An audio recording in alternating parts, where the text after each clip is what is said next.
This is question number 4। हमें क्या क्या करना होता है याद दिलाओ। Journal entry, then reconstruction account, then balance sheet. अच्छा, जर्नल घाटे कहां डालते हैं सारे? रिकंस्ट्रक्शन के डेबिट में। फायदे कहां डालते हैं? अब तू पिछला करे नहीं करे, रोज का जरूर करेगा, पिछले के चक्कर में रोज का छोड़ता रहे। The position of messrs Anath and company limited is given as follows. अच्छा, असेट साइड में देख के बताओ कौन कौन सी झूठी असेट्स हैं जो पक्का राइट ऑफ करनी चाहिए। Good preliminary, profit and loss, goodwill, patents कहेगा तो, नहीं तो नहीं। और revaluation of assets was taken as under. मेरी पहली असेट्स में कहा लैंड एंड बिल्डिंग 95,000 की हो गई, बढ़ गई ना? बढ़ गई तो क्या एंट्री बनेगी भैया? Land and building account debit to reconstruction. 75 से 95, 20,000 का फायदा। कोई बात नहीं। प्लांट एंड मशीनरी एक 12 की हो गई, पहले कितने की थी प्लांट एंड मशीनरी? 90 की, वो भी बढ़ गई। So plant and machinery account debit to reconstruction कितना बढ़ गई? आगे चलते हैं। फिर क्या कहते हैं? स्टॉक 25,000 का हो गया। पहले बैलेंस शीट में स्टॉक 40 का है, तो क्या एंट्री बनेगी? Reconstruction account debit to stock. पहले 40 का था, 25 का हो गया, 15,000 घट गया। डेटर 32 के हो गए, 7,000 घट गए। बेड डेब्ट लिखूं या डेटर ही लिखूं? पेटेंट्स कितने के रह गए? 5,000 के। तो अब तो जैसा उसने कहा वैसे ही करेंगे ना। बैलेंस शीट में कितने के थे पेटेंट्स? 5 के रह गए, तो 15,000। द फॉलोइंग स्कीम ऑफ अभी इसके अंदर 2 फिक्टिशियस लेजरी राइट ऑफ करनी है, बाद में कर लेंगे। आगे चलते हैं। The following scheme of reconstruction is form frame and approved by the court. जरूरी होती है ना स्कीम बना के कोर्ट से परमिशन लेना। Then 6% preference share are converted into 7.5%। Dividend change कर दिया, 6 से 7.5 कर दिया, और हर एक को 30 वाला दिया है ना। ऊपर देखो प्रेफरेंस शेयर 100 वाला, तो 100 वाले को हर एक को 30 वाला देना है। तो 6% preference share capital account debit कितने के थे? 3 लाख, 2 लाख, 2,000 मालिक थे ना। 7.5% प्रेफरेंस शेयर कैपिटल, 2,000 मालिकों को कितने वाला दे दूं? 30 वाला, 60,000। बाकी रिकंस्ट्रक्शन में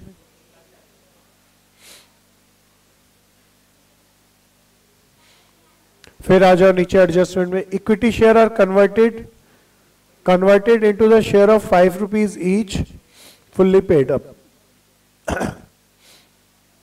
इक्विटी शेयर कैपिटल ओल्ड वाले ले लूं। बैलेंस शीट में 100 वाले शेयर थे, 3 लाख, 3,000 थे। अब ये 3,000 मालिकों को ही कितने वाले दूंगा? बड़ा 2,94,000, 15,000। अच्छा, 15,000, 2,85,000।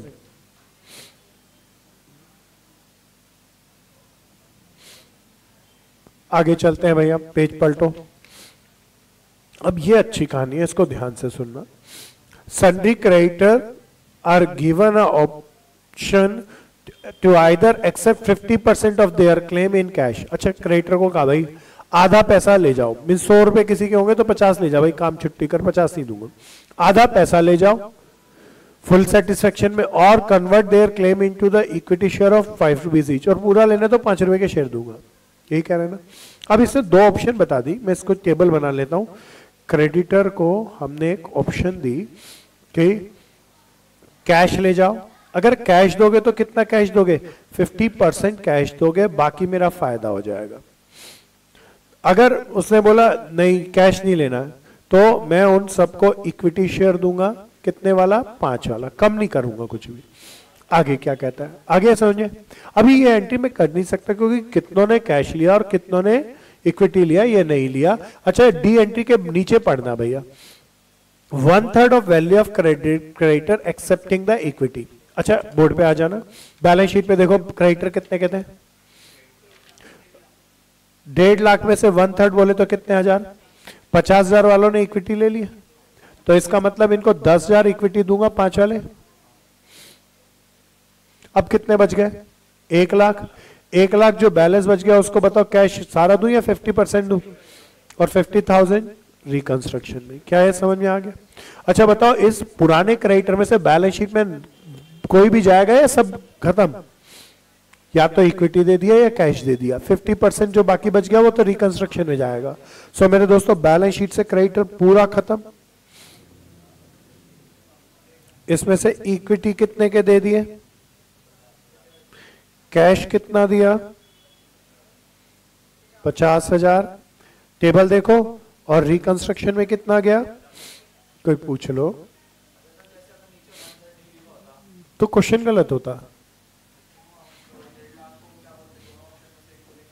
नहीं कर सकते थे, वो क्वेश्चन ने बताएगा ना किसने क्या ऑप्शन ली, हमारे हाथ में थोड़ना है।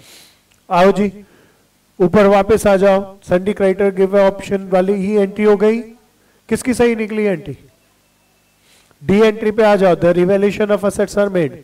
अच्छा आ गया, 1/3 of the creditor accepting the share for their claim, rest were paid in cash. अच्छा अब देखना भैया, इसके अंदर मैंने इस क्रेडिटर को पैसा दिया है ना, क्रेडिटर को कितने हजार रुपए दिए, 50,000। अब ये 50,000 कहां से आएंगे उसके लिए बता रहा है। Which was raised by issuing 17,000 equity share to the existing shareholder। कितने शेयर बेचे? जनरल बोलो, शेयर 15,000 शेयर बेचने की बोलते चलो। Bank account debit to equity share capital 15। कितने शेयर बेचे? 17,000। एक शेयर कितने वाला था? हाँ ना, 5 का ही था ना। कितना आ गया? पैसा खूब आ गया। 50,000 उसको दे देंगे, रोजमर्रा के काम में भी आएगा। All share including preference share are consolidated और डिवाइडेड इनटू। अच्छा ये लाइन काट दो। All share including preference share were then consolidated into the equity share of 10 rupees each. वैसे कराई दूं, छोड़ो कोई बात नहीं, हो जाएगी। अच्छा पहले बताओ प्रेफरेंस शेयर अभी कितने के थे? कहता है इन प्रेफरेंस शेयर को, ऑल प्रेफरेंस शेयर बोले तो 60,000 के है ना, इनको भी इक्विटी में कन्वर्ट कर दिया। किस में कन्वर्ट कर दिया? तो मेरी एंट्री बनती 7.5% preference share to equity share capital, है ना। आ रहा है? आ रहा है, काट दो वैसे इस लाइन को। In a view of unsatisfactory state of affairs of company, the debenture holder agree to forego their interest। अच्छा क्या डिवेंचर होल्डर क्या भूल रहे हैं, वो क्या नहीं मांग रहे? Interest on debenture. Balance sheet में इंटरेस्ट ऑन डिवेंचर है, चेक करो। अब डिवेंचर को कुछ नहीं देना या इंटरेस्ट कुछ नहीं देना, तो ये लायबिलिटी घट गई। कोशिश करो इसकी जर्नल एंट्री बताओ। Interest on debenture account debit to reconstruction के तो क्रेडिट में जाएगी, फायदा हो गया। और लायबिलिटी खत्म करनी है तो डेबिट करते हैं भैया। हाँ तो बैलेंस शीट में जो 10,000 ब्याज है बहन, वो इंटरेस्ट वाला, वो परसेंटेज वाला नहीं, वो वाला 10,000 जो आउटस्टैंडिंग इंटरेस्ट है उसकी चर्चा कर रहे हैं। क्या ये आ गया? हाँ वो वाला, हाँ वो वाला इंटरेस्ट। क्या ये आ गया? अब क्या बनाऊं? बोर्ड पे आओ जरा, जल्दी जल्दी बोलना। अभी इसमें जोड़ लें फिक्टिशियस सेट्स, हमने ये एंट्री छोड़ रखी थी। कौन कौन से एक्सपेंसेस थे? प्रिलिमिनरी एक्सपेंसेस और profit and loss debit balance, और गुडविल भी था ना। प्रिलिमिनरी एक्सपेंसेस देखो कितने के थे, प्रॉफिट एंड लॉस, गुडविल। किसी ने टोटल कर रखा हो तो बताओ इनका। मैं सीधा अमाउंट डाल लूं, बना लोगे ना तुम तो? ये भैया ये पूरा लिखना, to stock, to debtor, to patents, to preliminary expenses, ये सबका सम कितना आ गया? 5,27,000। ये एंट्री हो गई। फर्स्ट एंट्री में प्लांट एंड मशीनरी के कारण फायदा कितना हुआ? 22 का। एक हुआ लैंड एंड बिल्डिंग के कारण फायदा 20 का, प्लांट एंड मशीनरी के कारण 22 का। ये वाली एंट्री भी हो गई। थर्ड एंट्री में प्रेफरेंस के कारण 1,40,000 का। थर्ड एंट्री में इक्विटी के कारण 2,85,000 का।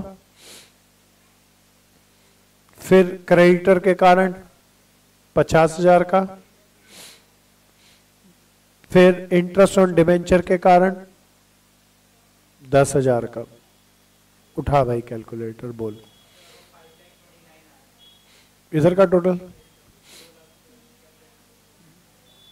5 6 9 5 नहीं 5 6 7 नहीं 5 27 आ रहा है बच्चे, दोबारा चेक कर, कुछ गड़बड़ है।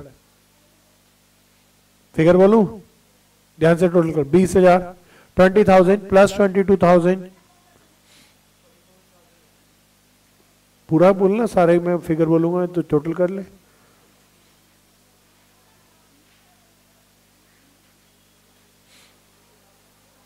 देखना, क्योंकि 9 तो हो ही नहीं सकता, यूनिट प्लेस 5 और 2 7 आ रही है 1000 वाली।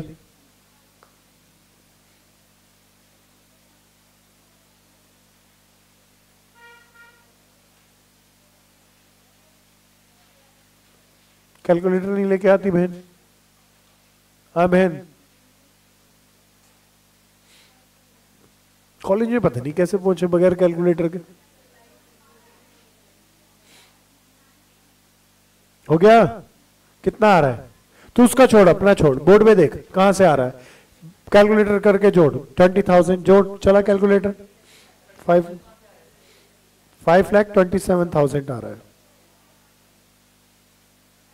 No capital reserve.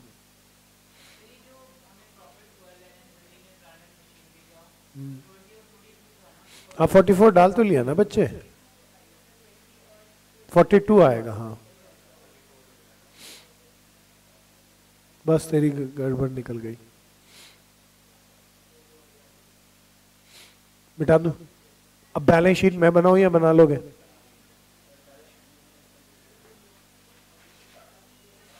जो करना है जल्दी करो।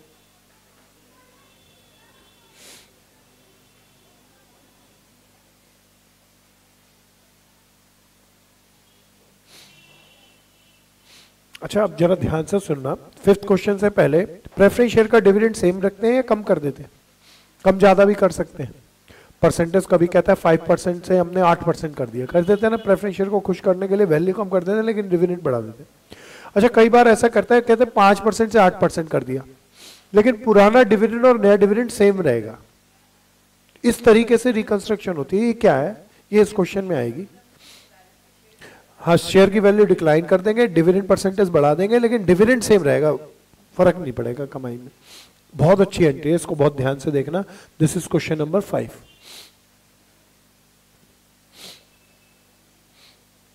कहते हैं the balance sheet of a limited company as on 31 December 2009 is stated below. Balance sheet में देख के बताओ कौन कौन से पापी चीजें हैं। हाँ गुडविल है, प्रॉफिट एंड लॉस है, बस पेटेंट्स कहेगा तो, अदरवाइज नहीं। अच्छा लायबिलिटी साइड में कोई रिजर्व होता तो क्या करता, वो भी रिकंस्ट्रक्शन के क्रेडिट में डाल लेता, लेकिन होता नहीं जनरली। एडजस्टमेंट पे आ जाओ। अब भैया कई चीजें अच्छी चलेंगी, इसमें ध्यान से चलना। Preference dividend on preference share are arrear in arrear for 3 years, मतलब बताओ 3 साल से हमने प्रेफरेंस शेयर को क्या नहीं दिया। ऊपर बैलेंस शीट में देखो प्रेफरेंस शेयर कितने लाख के थे, सब बोलो ना।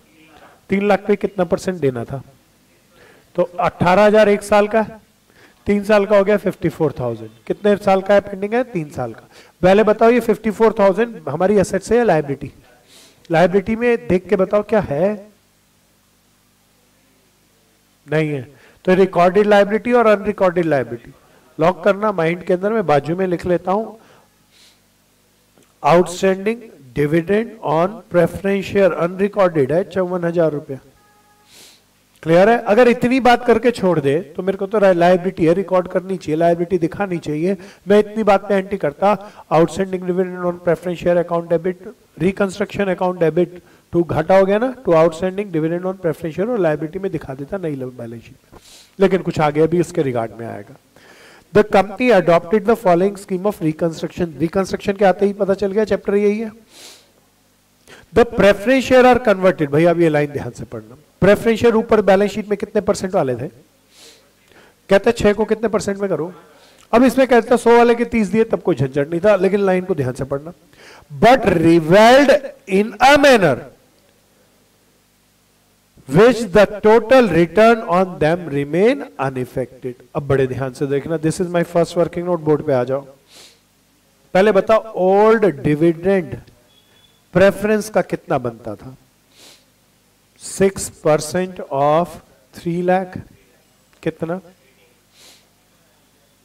उसने कहा ओल्ड डिविडेंड बराबर है किसके? टोटल रिटर्न रिमेन इफेक्टेड, इसका मतलब डिविडेंड सेम रहेगा। ओल्ड डिविडेंड कितना था? मैं नए प्रेफरेंस शेयर कितने परसेंट वाले इश्यू करूंगा, है ना? तो ये 8% प्रेफरेंस शेयर है, तो प्रेफरेंस शेयर कैपिटल का कितना परसेंट डिविडेंड दोगे, है ना? मुझे कितने प्रेफरेंस शेयर इशू किए वो नहीं पता। 8% प्रेफरेंस शेयर कैपिटल का 8% क्रॉस मल्टीप्लाई कर दो, 18,000 इंटू 100/8 क्या कितने प्रेफरेंस शेयर इशू करोगे वो आ जाएगा। आ रहा है मेरे भाई?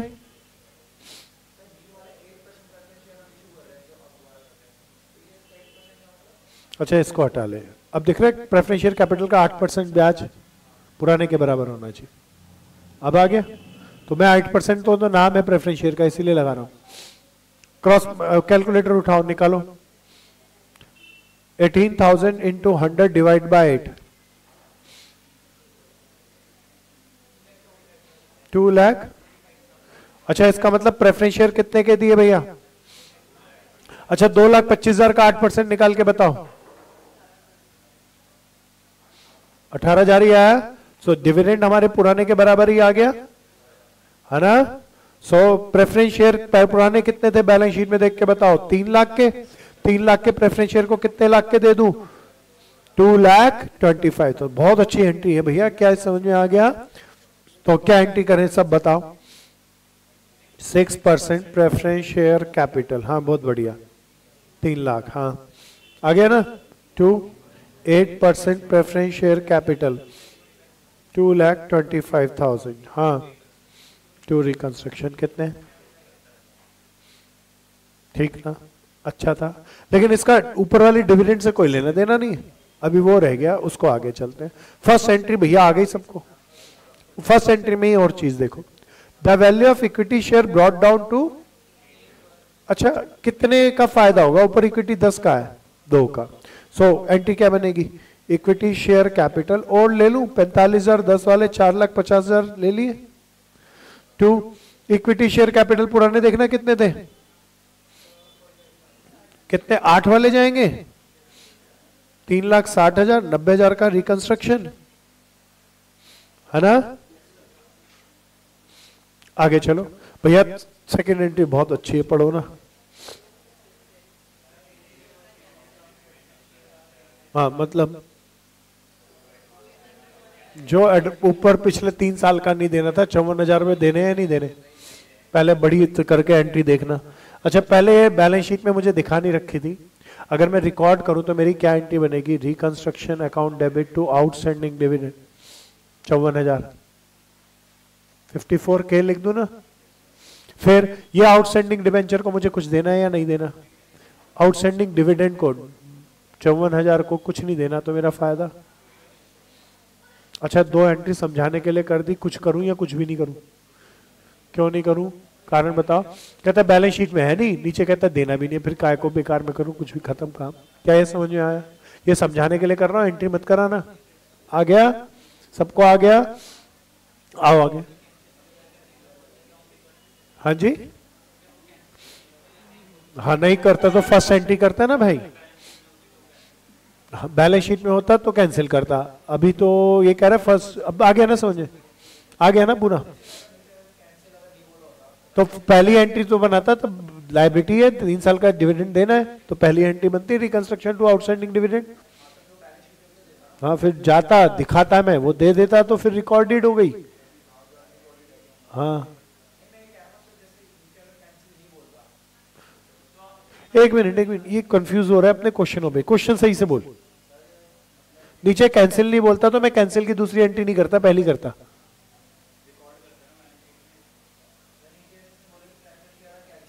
प्रेफरेंस शेयर कैंसिल नहीं, डिविडेंड एरियर में था वो कैंसिल है। हाँ हाँ वो नहीं देना, अगर ये एंट्री नहीं बोलता तो ऊपर नीचे एडजस्टमेंट में लिखा है 3 साल का आउटस्टैंडिंग डिविडेंड है, बैलेंस शीट में है नहीं, कैसे नहीं है डालूंगा, तो पहली एंट्री हो गई ना। अब आ गया, आगे चलो। फर्स्ट हो गई, सेकंड हो गई, third. Debit balance of goodwill account is right of completely, ना भी कहता तो हम करने ही वाले थे। क्या बनेगी भैया? रिकंस्ट्रक्शन टू गुडविल कितने की, और इकट्ठी एंट्रियां होंगी, जोड़ लेंगे। Land and building, plant and machinery are revalued at 85%। Land and building 15% गिर रही है भैया। खंडेलवाल देख ले, पूछ ले, कुछ पूछना है तो। हाँ फिर चल, लैंड एंड बिल्डिंग ऊपर देखो कितने की थी, 2,70,000 का 15% निकाल के बताओ।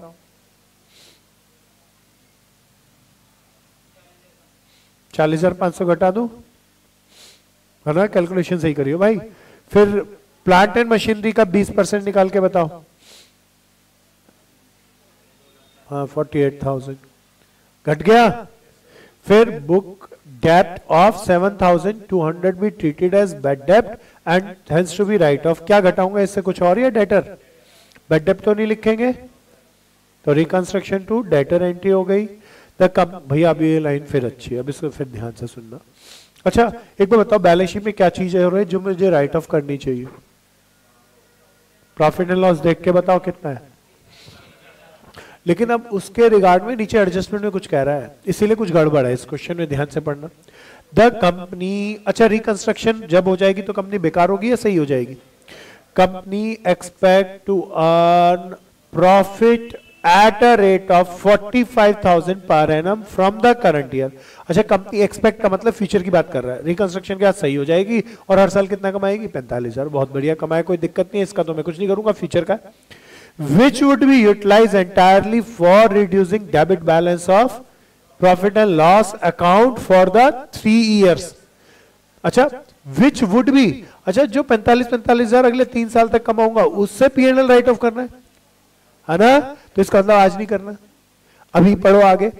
Balance of side account should be return of at the time of capital reduction process. तो जरा देखना दूसरा वर्किंग नोट, P&L में पढ़ा, बताओ मेरे पास कितना लॉस पड़ा था, अभी कितना फ्यूचर में राइट ऑफ करोगे? अभी नहीं करना।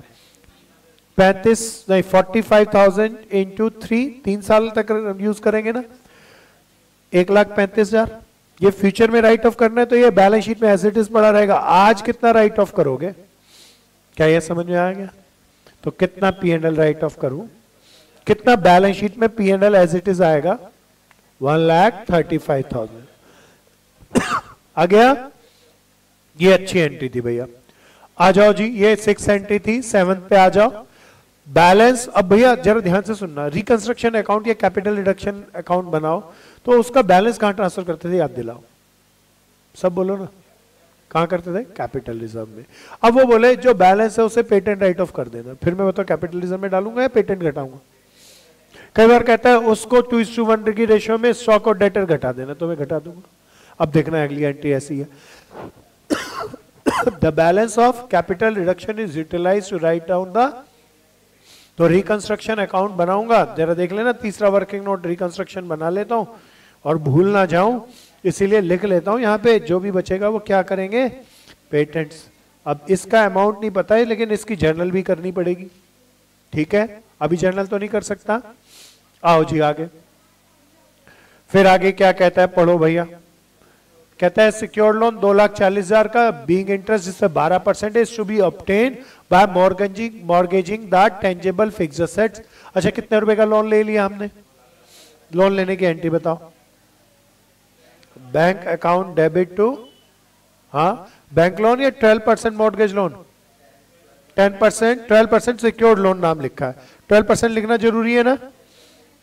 2,40,000 का कहता है लोन ले लिया। अभी आगे पढ़ो, लोन का करोगे क्या? पैसा तो आ गया खूब सारा।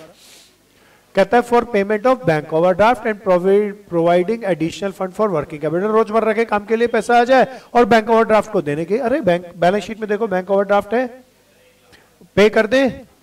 जर्नल एंट्री बताओ बैंक ओडी को पे करने की,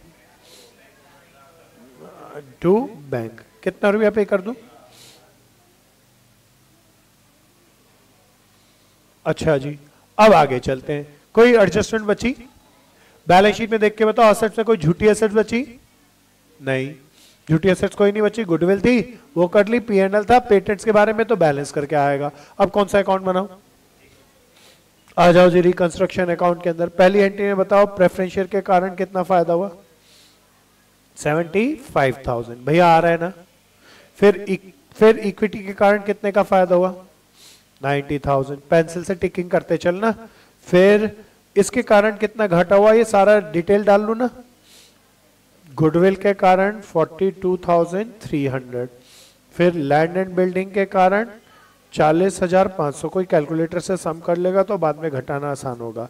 प्लांट एंड मशीनरी के कारण 48,000। फिर डेटर के कारण 7,200। फिर प्रॉफिट एंड लॉस के कारण 15,000 रुपया। अभी 153 बाद में मेरे भाई, और बस ठीक है। 153 माइनस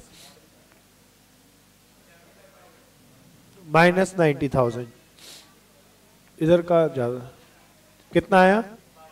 12,000 से बताओ क्या राइट ऑफ करूं, है ना? आ गया ना? पेटेंट्स बैलेंसिंग फिगर आ गया। जनरल बता दो उसकी। रिकंस्ट्रक्शन टू कैपिटल की जगह पेटेंट्स लिखूंगा। कितने के पेटेंट्स बैलेंस शीट में एज इट इज आएंगे ना भाई? 18 के हैं, 12 राइट ऑफ किया तो कितने के आएंगे? 6 के। पक्का? अच्छा, अब जरा मैं बैलेंस शीट नहीं बना रहा, लेकिन बैलेंस शीट की सुंदर आइटम है, जरा ध्यान से सुनना। बैलेंस शीट की लायबिलिटी साइड से स्टार्ट करते हैं, सुनते रहना। इक्विटी शेयर पुरानी देख के बताओ कितने लाख की थी? बोर्ड पे देखो, अब कितने की दिखाओगे? 360 की, है ना? फिर अब बैलेंस शीट की लायबिलिटी पे आओ, प्रेफरेंस शेयर 3 लाख के थे। बोर्ड पे आओ, अब कितनी दिखाओगे? पक्का? फिर आ जाओ इसके बाद प्रेफरेंस शेयर के बाद सन्डी क्रेडिटर कितने के थे? 60,000 के। क्रेडिटर का तो कुछ नहीं किया इन एंट्रियों में, तो एज इट इज 60,000 के। बिल पेबल देख के बताओ कितने के थे? कुछ नहीं हुआ इन एंट्रियों में, as it is. Bank overdraft छोड़े या पे कर दिए? तो एंट्री आएगी या नहीं आएगी? लॉक करो, लायबिलिटी हुई। अब असेट्स पे आ जाओ। पहले असेट्स बताओ, छोड़िए उड़ा चुके। पेटेंट्स कितने के थे? हाँ, 6,000 के बचे के आएंगे ना। फिर अगले चलो, लैंड एंड बिल्डिंग 270 की थी, बोर्ड में देखना 40,500 घटा के लिख दोगे। फिर अगली एसेट्स बोलो, प्लांट एंड मशीनरी 240 की थी, बोर्ड में देखो 48,000 लेस करके लिख देंगे। स्टॉक एंड ट्रेड बताओ कितने का था? कुछ नहीं बढ़ा, कुछ नहीं घटा, सेम। सन्डी डेटर बताओ कितने का था? 1,50,900 माइनस 7,200। प्रॉफिट एंड लॉस कितना दिखाओगे? कुछ नहीं, क्यों? सारा राइट ऑफ थोड़ा ना किया, 1,35,000। 15,000 राइट ऑफ किया है ना। इतना करने के बाद भी छोड़ देंगे। इतना करने के बाद जरा ध्यान से सुनना, बताना कौन कौन सी एंट्री बच जाएगी। प्रेफरेंस हो गई, इक्विटी हो गई, goodwill, land building, plant and machinery, debtor, profit and loss हो गया। बैंक नहीं हुआ तो बैंक के अंदर क्या करेंगे? 240 जोड़ेंगे, 1 लाख घटाएंगे, तो 1,40,000 रुपया बैंक बैलेंस शीट में असेट साइड में बैंक के नाम से आएगा। फिर सिक्योर्ड लोन कितने का लिया? 2,40,000 का। लायबिलिटी में लॉन्ग टर्म बोरोइंग के अंदर लिखेंगे, नॉन करंट लायबिलिटी में। बैंक ओवरड्राफ्ट उठ गया, बाकी सारी चीजें हो गई ना। बाद में टिकिंग करते रहना, बची 2 आइटम है, ताकि वो पता चल जाए, उसे डालना। क्या सबको आया? बहुत अच्छा क्वेश्चन है। 240 माइनस 1 लाख बैंक ओवरड्राफ्ट को दे दिया तो 1,50,000, हाँ 1,40,000 आ गया। सिक्योर्ड लोन में 240 करो दोस्तों।